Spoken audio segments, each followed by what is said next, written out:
Oi, oi, bem-vindo, bem-vinda. Mais um bate-papo aqui no Mulher e Vida. Hoje o assunto é dor e menopausa. Você já parou para pensar da relação entre dor e menopausa? A gente sabe que a menopausa é uma jornada que chega na vida da mulher naturalmente. Mas essa dor que você sente, uma dor crônica, o aumento da dor, dor no corpo, no geral, dor em tudo, pode estar relacionado com a menopausa? Bate-papo de hoje eu vou receber o especialista no diagnóstico e tratamento de dor, o Dr. Charles Oliveira. Vamos saber direitinho dessa relação dor e menopausa. Dr. Charles, obrigada pela presença aqui no Mulher e Vida. Juliana, é uma satisfação estar aqui no teu canal, ser convidado para participar e falar com tantas mulheres aí empoderadas, né, que se preocupam com a saúde, com o bem-estar e que a gente tem que cuidar do envelhecimento mais na forma de prevenção do que de tratamento, né, dessas comorbidades que vão aparecendo na nossa vida. Essas pausas que acontecem na vida da mulher, que é tradicionalmente conhecido já, né? A menopausa, melhor dizendo, mas o homem também sofre disso aí. Então, o companheiro dessas mulheres também sofre aí a andropausa, e isso aí impacta muito na qualidade de vida das pessoas, né? Isso é o nosso tema. Exatamente, qualidade de vida. E aí, quando a gente fala em dor, a gente, né, não tem qualidade. A dor não tem qualidade, ela, muito pelo contrário, né, nos deixa assim paralisados. Qual é essa relação dor e menopausa? Então, todas as mulheres, enquanto elas têm um nível de estradiol mais alto, isso, de certa forma, as protege.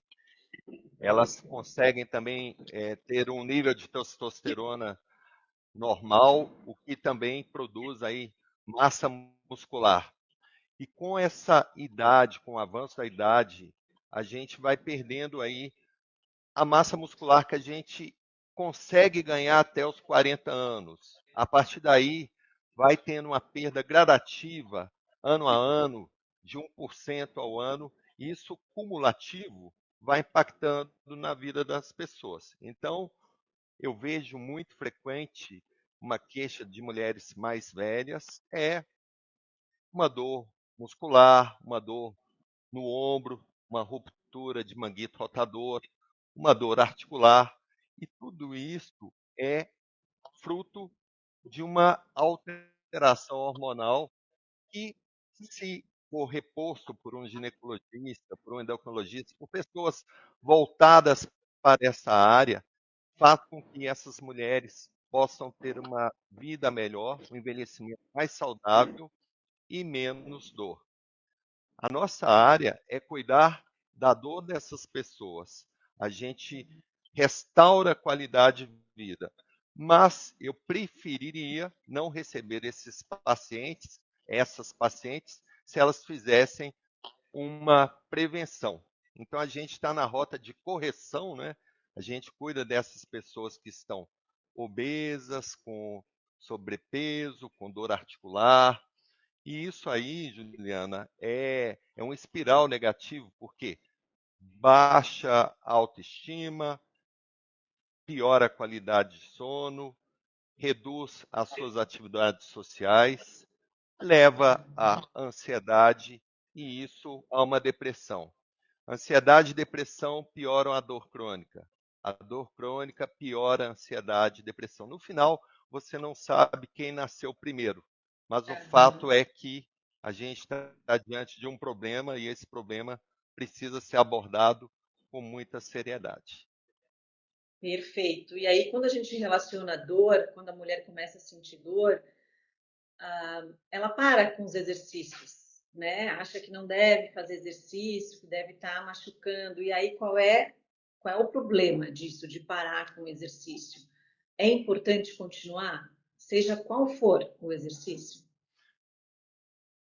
É legal essa pergunta, porque a pergunta que eu faço é, então, é, o teu médico, alguém te orientou a parar com a atividade física, foi isso? Foi isso aí. Isso melhorou sua dor? Aí ela pensa, não, não melhorou minha dor. Então, a falta da atividade física, ela é prejudicial, né? Muitas vezes essa paciente que está fora do circuito da atividade física, ela precisa ter um, alguma chance de fidelizar nessa atividade física.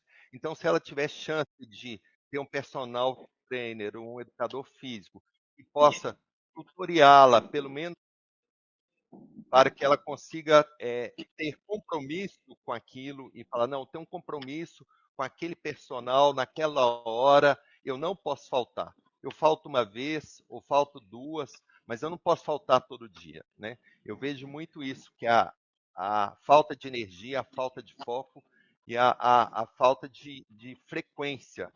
Se a gente consegue inserir alguma academia onde tem um educador físico que possa acompanhar esta pessoa, é super importante. Até antes do educador físico, eu acho muito importante a figura de um fisioterapeuta, que tem mais cuidado com os movimentos, com lesões.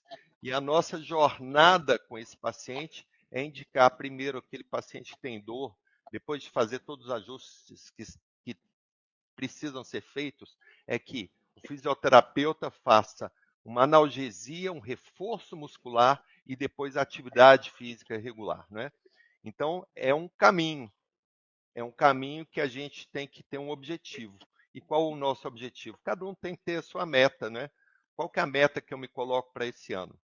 Eu já fui maratonista e agora não mais, né? Com a idade que eu tenho, já estou over 50, como muitas do público daqui. E a minha meta esse ano é, se eu conseguir correr uma meia maratona, vai ser bom. Isso é saudável. E se eu não conseguir, tudo bem, não é nenhum, né, não é um grande problema. Mas eu tive uma meta. E a meta é um shot to the moon, né? Um tiro na lua. Você tem que colocar uma meta alta para conquistar. Se for uma meta muito superficial, você não vai evoluir mais, muito. Então, se a minha meta é correr 21 e se eu fizer 10, tá ótimo. Eu já estou dentro de um caminho de saudável, né? É essa que a gente tem que empoderar as pessoas para que elas sejam independentes. Ninguém aqui é para ser dependente de fisioterapeuta ou do educador físico. Se puder que tenha, e que é ótimo, mas nem todos podemos nos dar esse privilégio. Mas iniciar a jornada sob orientação de um especialista para que não corramos o risco de ter lesões físicas, essa é a primeira recomendação. Perfeito. Aí a gente volta para a prevenção, né? No início que você falou. Geralmente a mulher, o homem, enfim, mas a mulher vai procurar o especialista já com uma dor muito forte, né? Já morrendo de dor, não conseguindo fazer o exercício, não conseguindo atingir suas metas, não tendo ânimo para nada. A gente quer falar de antes disso, assim, a gente não quer chegar nesse ponto. Quando que eu devo procurar um médico? Assim, quais são os sintomas da mulher? A pré-menopausa, ela já pode causar dor também? Qual o melhor momento de procurar um especialista? Então, Juliano, o que que eu vejo é até um pouco diferente, assim, dentro de um cenário de um consultório médico. Os homens são mais estoicos, eles anulam isso, eles não comentam muito sobre a dor, eles esperam a, o problema chegar no fundo do poço. Já as Uhum. mulheres, elas são mais verbalizadoras. Existe uma dúvida e que não foi confirmada ainda dentro da ciência, se as mulheres sentem mais dores do que os homens. Provavelmente não, mas as mulheres são mais verbalizadoras, elas falam mais pelo coração. E os homens, como são mais racionais, eles sempre têm alguma questão de negação, que aquilo não está acontecendo. A grande prevenção, eu acho que começa antes mesmo da menopausa.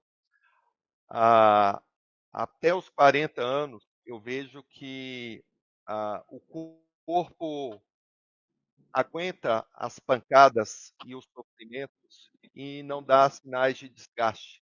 Mas depois dos 40, isso é muito, muito visível, né? E as perdas de qualidade de vida, eu percebo dos meus pacientes que ela não é linear, assim, ela vai caindo devagar, assim. Eu percebo que de um dia para o outro, os pacientes reclamam alguma coisa. Eu estava enxergando bem e hoje não mais. Eu estava ouvindo bem e hoje eu tenho um zumbido. Eu corria 10 quilômetros e agora eu estou em exaustão. Então, a pessoa com 40 mais, e obviamente que são conselhos que a gente tem que dar para pessoas mais jovens, é exercer aquilo que todos nós conhecemos e que você coloca muito no seu podcast, que é dormir bem, dormir 8 horas por dia, evitar alimentações inflamatórias, né, como glúten, como leite. São assuntos que estão muito em pauta hoje, que o intestino é uma via de inflamação. E essa inflamação, esse permeio maior do intestino, vai gerar agentes inflamatórios e que em cada pessoa vai ter uma manifestação diferente. Tem uns que vão ter artrose, dor no joelho, outros vão reclamar de dores de cabeça, outros vão ter uma dor generalizada. E como eu vejo que esses pacientes, quando fazem uma intervenção na alimentação, no sono restaurador, eles melhoram muito a qualidade de vida, perdendo peso e melhorando a alimentação, acertando aí uma dieta que deve ser feita seja por um nutrólogo, seja por um nutricionista, mas quantas vezes eu vejo que as pessoas consultam e não colocam isso em prática? Na verdade, essa vontade tem que nascer do coração da pessoa. Ela tem que entender que eu preciso melhorar de qualidade de vida. E quando você muda essa chave, tudo acontece. Você começa a fazer melhores escolhas e vai ter bons resultados. Eu não estou dizendo aqui que ninguém pode quebrar ficha, que pode comer uma pizza, uma macarronada, mas que a gente não pode fazer o uso dessa alimentação inflamatória regularmente, todos os dias, porque isso aí tem um preço e o preço é alto. Uhum. Não é mágica, mas ela resolve mesmo. E a dor, relacionando a dor com isso, mudando a alimentação, o exercício com constância, a dor vai diminuindo? É, isso Então, é ontem verdade? é, é, é um combo, é um movimento completo, não é só mexer na alimentação, mas mexendo na alimentação, iniciando a atividade física, tirando, acertando, por exemplo, por exemplo, você começa a fazer. Minha mãe, por exemplo, uma senhora de hoje 78 anos, mas ela foi fazer atividade física sem orientação. Aí teve uma ruptura de manguito rotador, teve uma lesão do ombro. Então é muito importante que a gente saiba colocar os limites e que pessoas de 50 a mais devem pensar mais na atividade física como qualidade de vida e não como fitness, né? Não como, vamos falar a palavra wellness, que é qualidade de vida, e não de fitness para ficar forte. Eu acho que você tem que ficar bem e evitar os extremos, né? Então, respeite seu corpo, escute suas dores, entenda e coloque limite em quem está te orientando. Fala, olha, isso aqui está me causando dor. Então, uma pergunta que tem, Juliana, sempre é: o Pilates é perfeito? Não, porque tem movimentos, nenhuma atividade física é perfeita. Tem movimentos que vão gerar dor na pessoa, por exemplo, movimentos de flexão e extensão não, no, no movimento da coluna. Então a pessoa tem que fazer a leitura para entender, olha, esse tipo de movimento, professor, ele não é bom para a minha saúde. Enquanto a turma está fazendo esse movimento, me passa outro para que eu não me machuque. A gente não tem que ir nos extremos, a gente não tem que acompanhar a turma, a gente tem que seguir o que nosso corpo está dizendo e seguir nossos limites. A jornada de cada um é individual. É igual a corrida de rua. Quando a gente não corre para vencer a prova, porque vencer a prova é para um só. A gente está ali para fazer uma prova melhor do que a anterior, para melhorar o nosso tempo, para estar em contato conosco mesmo e falar, poxa, hoje eu não corri tão bem quanto eu poderia. Mas é uma jornada pessoal, né? E isso também deve ser feito dentro do contexto de atividade física. Você sabe o que mais alimenta uma clínica de dor hoje, Juliana? Dentro dessas atividades físicas, que serve para as suas ouvintes? O CrossFit. O CrossFit é uma fábrica de lesões. Porque eu acho que gera um ambiente muito competitivo e não tem uma segmentação. A Juliana precisa desse tipo de atividade física e colocam todos para fazer aquela mesma jornada naquele mesmo instante. O que é bom para você pode não ser bom para a sua colega do lado. E é essa individualidade que não se respeita no CrossFit. Então, o CrossFit é uma fábrica de lesões crônicas e os fisioterapeutas agradecem muito por isso, pelas clínicas de CrossFit aí. Pela falta de instrução, na verdade, né? Quem quer fazer, por exemplo, quem gosta, mas fica lesionado se tiver a instrução certa, pode ser, né? Como qualquer outro exercício, digamos. Eu queria falar sobre a caminhada. Tem gente que não quer começar ou nunca fez exercício, a mulher nunca fez. Vai entender agora a relação dor com o período que ela está vivendo. Vou começar com uma caminhada. Já é válido? Claro que é válido. Tudo começa de uma coisa muito simples, não é? Obviamente que a gente tem que entender se essa pessoa ela não tem uma dor de quadril, ou não tem uma dor de joelho, ou uma dor nos pés, que a impeçam de fazer esse tipo de exercício.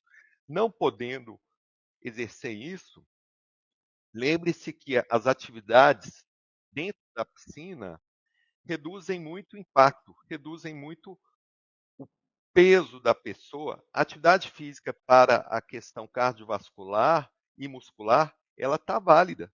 Ela só não vai ter o impacto que a ausência da água exerce, né? Mas uma caminhada é muito bem saudável, é muito bem-vinda e vale a pena estimular, alterar a alternância de ritmo.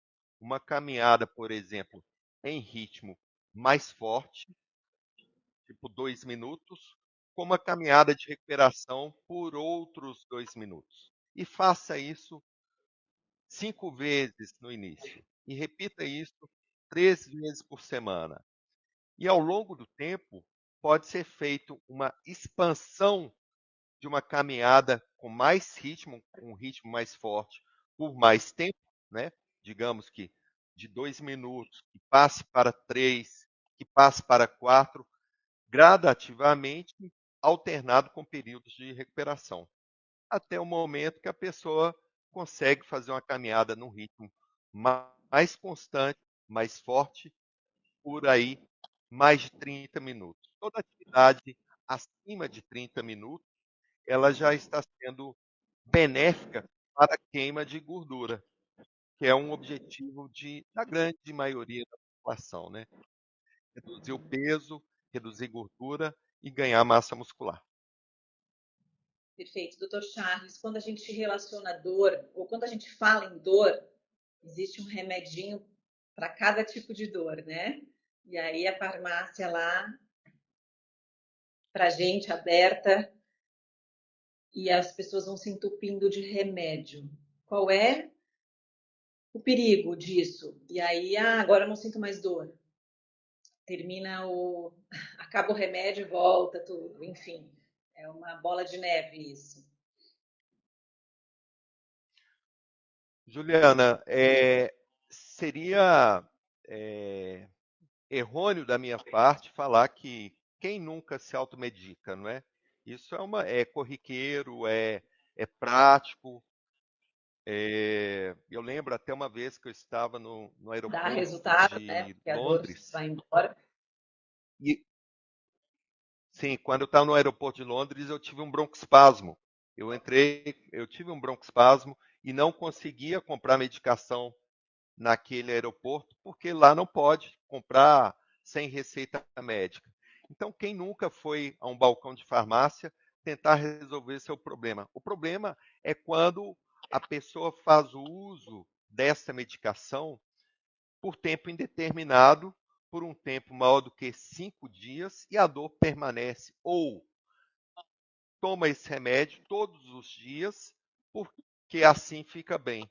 Então vejamos, se a pessoa toma aí um anti-inflamatório por longo período, isso aí vai gerar problema no estômago, que pode dar uma gastrite, pode dar um sangramento, pode dar um problema de função renal, inclusive evoluir para insuficiência renal. Então essa automedicação ela existe e deve ser respeitada, mas não pode ser uma questão crônica, né? Um uso indeterminado, indiscriminado e principalmente sem orientação. Muitas vezes a gente vê pacientes que chegam no nosso consultório tomando 2 anti-inflamatórios diferentes, ou seja, só está adicionando complicações e não está adicionando nenhum benefício. Mas o risco é que essa pessoa ela caminhe para problemas futuros que podem ser evitados. Perfeito. E voltando aqui na mulher na menopausa, tem a reposição hormonal, mas tem mulher que não pode fazer reposição hormonal. E aí, como é que é visto isso, a relação de dor? Quem faz a reposição hormonal tem um resultado melhor? Como é que é essa relação? A gente tem que respeitar a jornada de cada um, não é? Então, tem pessoas com riscos familiares ou histórias pessoais de ter tido algum tipo de câncer e aí essa pessoa não poder fazer a reposição hormonal. Essa é uma decisão que quem deve fazer, na minha opinião, não sou dono da verdade, mas um endocrinologista ou seu ginecologista ou nutrólogos muito focados nessa parte de reposição hormonal. Nós somos testemunhas que essas pessoas que fazem e podem receber a reposição hormonal em doses de correção, mas não de hiperexposição, né, não de níveis acima da média, essas pessoas elas têm uma melhor preservação da musculatura e também uma melhor preservação dos seus ossos.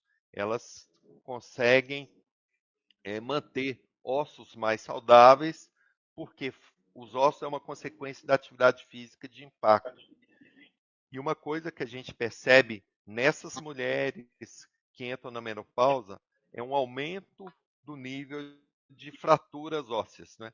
Não logo nos 50 anos, mas ali depois dos 60, 65, uma pequena queda que de nada valeria uma fratura, mas nessas pessoas isso pode acontecer, né?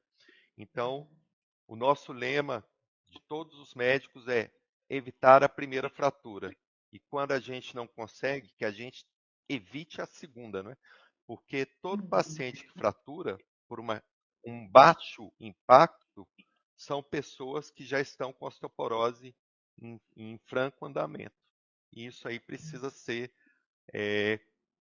abordado, corrigido, porque uma fratura na pessoa idosa não nos preocupa, não é a cirurgia, mas é o pós-operatório dessa pessoa. O pós-operatório dessa pessoa é muito mais difícil e a taxa de mortalidade acaba sendo alta. Um recado que as pessoas têm que ter é que pessoas que têm uma fratura de coluna por osteoporose em alguma época de sua vida, a chance de ter uma fratura no ano seguinte é de 27%. Ou seja, um paciente que fraturou, ele tem uma alta chance de fraturar níveis adjacentes nos anos subsequentes. Então, tratar uma fratura, por exemplo, não é só daquele momento, tipo, curou aquilo. Não, a gente tem que pensar numa prevenção para que novas fraturas não aconteçam mais na vida dessa pessoa. Tentar, né, pelo menos. E aí, suplementos nessa fase da mulher é válido também?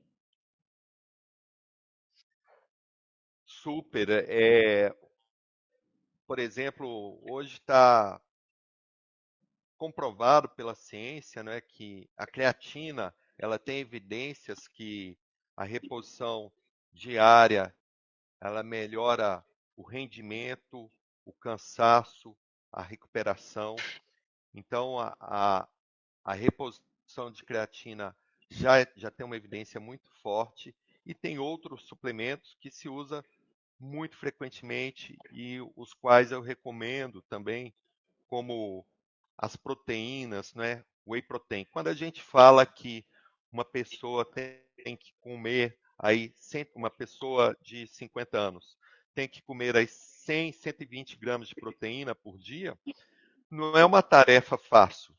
Não é uma tarefa fácil, porque um bife tem 30 gramas, aí um copo de leite tem 15. E aí, quando você vai somando, você não chega nesses 120 de uma forma tão fácil.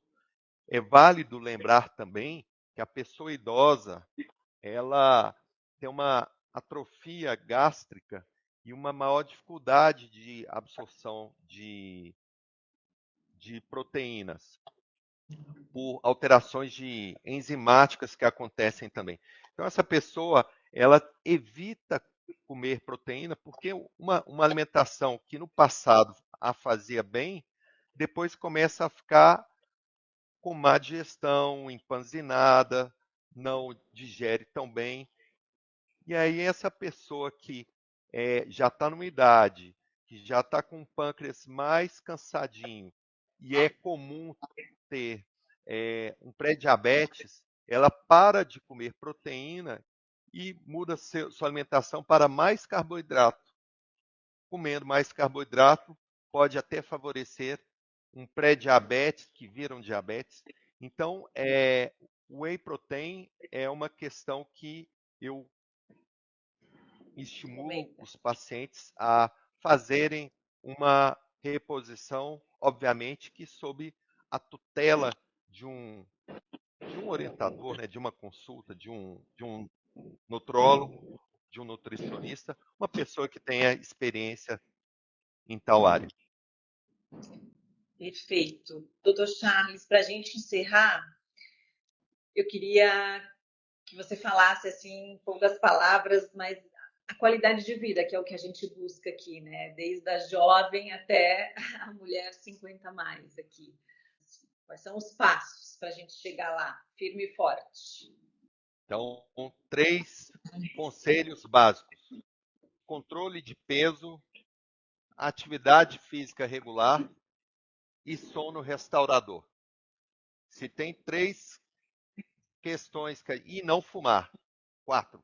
O que essas 4 questões a gente consegue, Juliana, fazer uma intervenção na nossa saúde.